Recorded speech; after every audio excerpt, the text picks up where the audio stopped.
সর্বপ্রথমে মহান ঈশ্বরকে ধন্যবাদ দিই এবং সকলকে আরেকটিবার প্রভু যীশু খ্রিস্টের নামে শুভেচ্ছা জানাই। সকলকে জয় যীশু। আসলে এই সময় আমরা যে বিষয়ে আলোচনা করব তা হলো জীবন্ত ঈশ্বরের আরাধনা। সেই জীবন্ত ঈশ্বরের আরাধনা আমরা কিভাবে করব সেই বিষয় নিয়ে আজকে আমরা আলোচনা করব। আসুন ঈশ্বরের বাক্য শুনি। ইব্রিয় তার 9 অধ্যায় 14 পদ। তবে যিনি অনন্তজীবী আত্মা দ্বারা নির্দোষ বলিরূপে আপনাকেই ঈশ্বরের উদ্দেশ্যে উৎসর্গ করিয়াছেন, সেই খ্রিস্টের রক্ত তোমাদের সংবেদকে মৃত ক্রিয়াকলাপ হইতে কত অধিক নিশ্চয় সূচি না করিবে, যেন তোমরা জীবন্ত ঈশ্বরের আরাধনা করিতে পারো। ঈশ্বর তার বাক্যে আমাদের প্রত্যেককে আশীর্বাদ যুক্ত করুন, আমেন। স্বর্গের পিতা, জীবন্ত ঈশ্বর, তোমার মহানামে ধন্যবাদ করি, তোমার গৌরব এবং মহিমা করি প্রভু।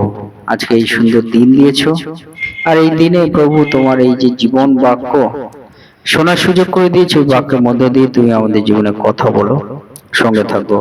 প্রার্থনা প্রভু যীশু নামে চাই, আমেন। জয় যীশু। আজকে আমরা দেখি আমাদের সেই জীবন্ত ঈশ্বর, তার যে আরাধনা আমরা যেন করতে পারি। আমরা সেই জীবন্ত ঈশ্বরের আরাধনা আমাদের যেন করার দরকার আমাদের জীবনে। পিতা ঈশ্বর তিনি আমাদেরকে বলেন যে জীবন্ত ঈশ্বর তিনি বলতে চান যে তার সেই অনন্তজীবী আত্মা দ্বারা নির্দোষ বলিরূপে আপনাদিগকেই ঈশ্বরের উদ্দেশ্যে উৎসর্গ করিয়াছেন। অর্থাৎ পিতা ঈশ্বর তিনি অনন্তজীবী আত্মার বিষয় তিনি বলছেন যে অনন্তজীবী সেই আত্মা, সেই অনন্তজীবী অর্থাৎ পিতা ঈশ্বর তিনি আমাদের বলতে চান যে অনন্তজীবী আত্মা, এই অনন্তজীবী আত্মা বলছেন নির্দোষ বলিরূপে, নির্দোষভাবে তিনি বলি হয়েছেন। এই অনন্তজীবী আত্মা আসলে কে? এই অনন্তজীবী আত্মা প্রভু যীশু খ্রিস্টের বিষয় পিতা ঈশ্বর তিনি বলছেন। তিনি নির্দোষ, তিনি নিষ্কলঙ্ক, তিনি বলি হয়েছেন, হ্যাঁ, এবং আপনাকে ঈশ্বরের উদ্দেশ্যে উৎসর্গ করেছেন। অর্থাৎ প্রভু যীশু খ্রিস্টের বিষয় বলা হচ্ছে। সেই খ্রিস্টের রক্ত বলছে তোমাদের সংবেদকে, আমাদের যে সংবেদ, আমাদের যে অনুভূতি, আবেগ, বলছে সেই সংবেদকে মৃত ক্রিয়াকলাপ হইতে কত অধিক নিশ্চয় সূচি না করিবে। অর্থাৎ আমাদের যে সংবেদ, যে মৃত ক্রিয়াকলাপ, যে কার্যকলাপ আমাদের জীবনে মৃত, তার কোনো গুরুত্ব নেই, তার কোনো মূল্য নেই, সেই বলছে সেই মৃত ক্রিয়াকলাপ থেকে যে যীশু খ্রিস্টের সেই রক্ত আমাদেরকে কত না অধিক সূচি করিবে, আমেন।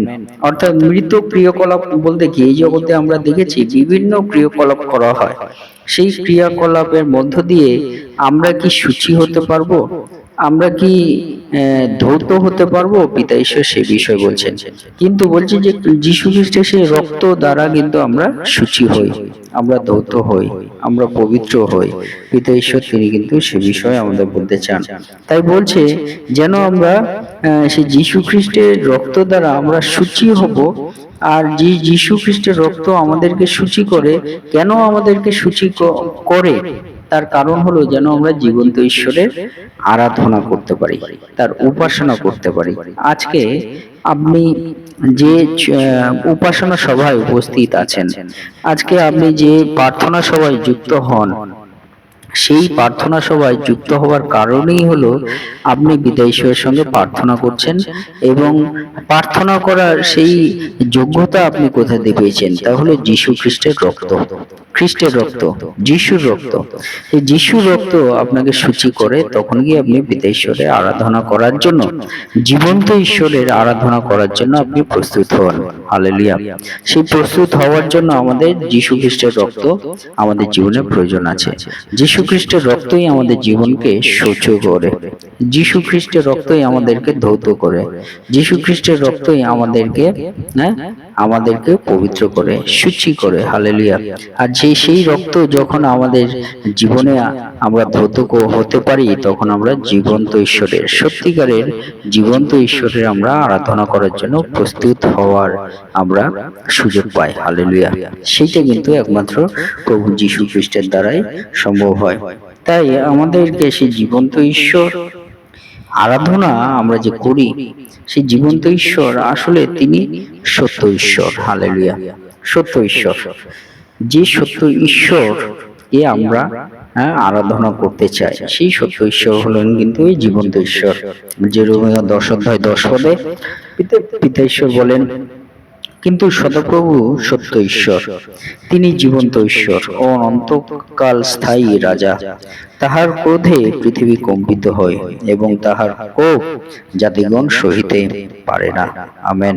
অর্থাৎ এই বাক্য থেকে যে বিষয়টি আমি উৎসাহিত করতে চাই, যে শব্দটি দ্বারা, তাহলে কি বলছে? সদাপ্রভু সত্য ঈশ্বর, সত্য ঈশ্বর, হালেলুয়া, সত্য সনাতন ঈশ্বর, হালেলুয়া। তাই প্রভু যীশু খ্রিস্ট তিনিও বলেছেন যে আমি পথ এবং সত্য এবং জীবন।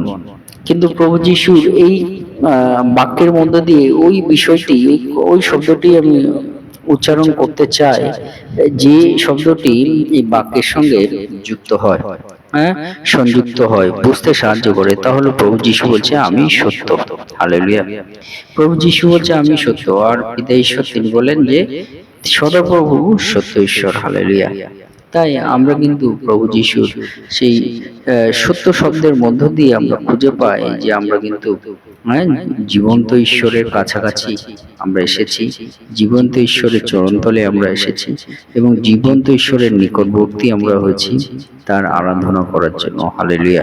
সে বিষয় কিন্তু আমরা ঈশ্বর বাক্য থেকে আমরা বুঝতে পারি। পিতা ঈশ্বর সে বিষয় বলেন, হালেলুয়া। আমরা যদি লুক তার 1 অধ্যায় 74 পদ বলছে, আমাদেরকে এই বর দেবার জন্য যে আমরা শত্রুগণের হস্ত হইতে নিস্তার পাইয়া নির্ভয়ে সাধুতায় ও ধার্মিকতায় তাহার আরাধনা করিতে পারিব। আমেন। হালেলুয়া।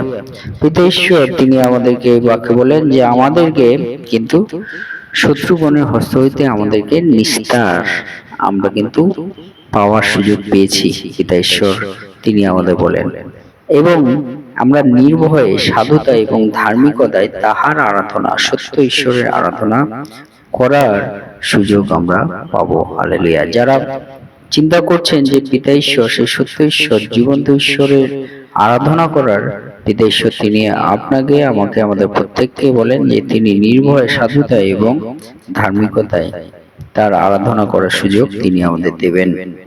এবং আরেকটি বাক্য যদি দেখি, রোমিও 6 অধ্যায় 13 পদে, সেখানে পিতা ঈশ্বর বলেন, আর আপন আপন অঙ্গ প্রত্যঙ্গ অধার্মিকতার অস্ত্ররূপে পাপের কাছে সমর্পণ করিও না, কিন্তু আপনাদিগকে মৃতদের মধ্য হইতে জীবিত জানিয়া ঈশ্বরের কাছে সমর্পণ করো, এবং আপন আপন অঙ্গ প্রত্যঙ্গ ধার্মিকতার অস্ত্ররূপে ঈশ্বরের কাছে সমর্পণ করো। আমেন। অর্থাৎ পিতা ঈশ্বর সেই জীবন্ত ঈশ্বরের আরাধনা করার বিষয়, পিতা ঈশ্বর তিনি এই বিষয়টি আমাদেরকে বিশেষ করে বলতে চান। বলছে আপনাদিগকে মৃতদের মধ্যে জীবিত জানিয়া ঈশ্বরের কাছে সমর্পণ করো। আমেন। যখন আমরা প্রভু যীশুকে আমরা ডাকছি, প্রভু যীশুর চরণতলে আছি, মনে রাখবেন পিতা ঈশ্বর বলছেন যে নিজেদেরকে মনে রাখো এবং মনে করো যে তোমরা মৃতদের মধ্য হইতে জীবিত আছো, সেই জন্য সেই জীবিত অবস্থায় ঈশ্বরের কাছে সমর্পণ করো, হালেলুয়া। মৃতদের মধ্যে জীবিত, হালেলুয়া। এই কথাটি খুবই গুরুত্বপূর্ণ এবং বোঝার বিষয় আছে। এই জগতে মানুষ সকল সেই মানুষদের মধ্যে পিতা ঈশ্বর তিনি আপনাকে, আমাকে, আমাদের প্রত্যেককে কিন্তু জীবিত বলছেন, যে মৃতদের মধ্যে নিজেকে জীবিত জানিয়া ঈশ্বরের কাছে সমর্পণ করো, হালেলুয়া।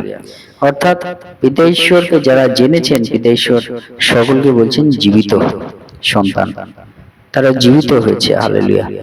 যারা প্রভু যীশুকে জেনেছেন, পিতা ঈশ্বর বলছেন যে সকলে জীবিত হয়েছেন, তারা বেঁচে গেছেন, তারা জীবন পেয়েছেন, এবং সেই সন্তানরা ঈশ্বরের কাছে নিজেদেরকে এখন সমর্পণ করো, এবং আপন আপন অস্ত্র, আপন আপন অঙ্গ প্রত্যঙ্গ, অর্থাৎ নিজের দেহকে ঈশ্বরের অস্ত্র রূপে, পিতা ঈশ্বর তিনি কি বলছেন যে আপন আপন যে দেহের অঙ্গ প্রত্যঙ্গ, সেই অঙ্গ প্রত্যঙ্গকে ঈশ্বরের অস্ত্র রূপে ঈশ্বরের কাছে সমর্পণ করো। আমেন। অর্থাৎ তোমার যে দেহ, তোমার যে শরীর, তা পিতা ঈশ্বর বলছে যে ঈশ্বরের কাছে অস্ত্র, হালেলুয়া। তা পিতা ঈশ্বর তিনি কতটা গুরুত্ব এবং কতটা আমাদেরকে পিতা ঈশ্বর তিনি আমাদেরকে কতটা মূল্যবান হিসেবে দেখেন, যে আমাদের দেহকে ঈশ্বরের অস্ত্র হিসেবে ঈশ্বর তিনি মনে রাখেন। তাই আমাদের এই দেহকে ঈশ্বরের অস্ত্ররূপে আমরা যেন ঈশ্বরের কাছে সমর্পণ করি। হালেলুয়া। পিতা ঈশ্বর সে বিষয় তিনি আমাদের বলেন। এবং 4 নম্বর বিষয় যদি আমরা দেখি, তীর তার 2:14 বলছে, ইনি আমাদের নিমিত্ত আপনাকে প্রদান করিলেন, যেন মূল্য দিয়া আমাদিগকে সমস্ত অধর্ম হইতে মুক্ত করেন এবং আপনার নিমিত্ত নিজস্ব প্রজাবর্গকে সৎক্রিয়াতে উদ্যোগী প্রজাবর্গকে সূচি করেন। আমেন। অর্থাৎ পিতা ঈশ্বর তিনি বলছেন আপনার নিমিত্ত নিজস্ব প্রজাবর্গকে এবং সৎক্রিয়াতে উদ্যোগী প্রজাবর্গকে পিতা ঈশ্বর কিন্তু তিনি সূচি করেন। হালেলুয়া। অর্থাৎ যারা পিতা ঈশ্বরকে অনুসরণ করেন, অনুসঙ্গী আছেন, পিতা ঈশ্বরের চরণতলে থাকতে পছন্দ করেন, সকল সন্তানদেরকে পিতা ঈশ্বর কিন্তু জীবন্ত ঈশ্বরের আরাধনা করার জন্য কিন্তু প্রস্তুত করেছেন। তাই প্রত্যেক সন্তানরা যারা সদাপ্রভুর চরণতলে এসেছেন, প্রভু যিশুর চরণতলে এসেছেন, আসুন আমরা সেই প্রভু যিশুর চরণতলে থেকে সেই জীবন্ত ঈশ্বরের আমরা আরাধনা করি, যেন তিনি আমাদেরকে দয়া করেন, তার অনুগ্রহ পথে চলার শক্তি দান করেন, তিনি আমাদের পরিত্রাণ দেওয়ার শক্তি যেন দান করেন। সেই পিতা ঈশ্বর জীবন্ত ঈশ্বরের চরণতলে আসুন আমরা তার আরাধনা আমরা করি। ঈশ্বর তার বাক্যে আমাদের প্রত্যেককে আশীর্বাদ যুক্ত করুন। আমেন। জয় যিশু, জয় যিশু। এই মুহূর্তে পিতা ঈশ্বরের প্রেম এবং প্রভু যীশু খ্রিস্টের অনুগ্রহ এবং পবিত্র আত্মার সহভাগিতা যুগ থেকে যুগান্ত পর্যন্ত আপনাদের সকলের সহবর্তী হন। আমেন। জয় যিশু, জয়।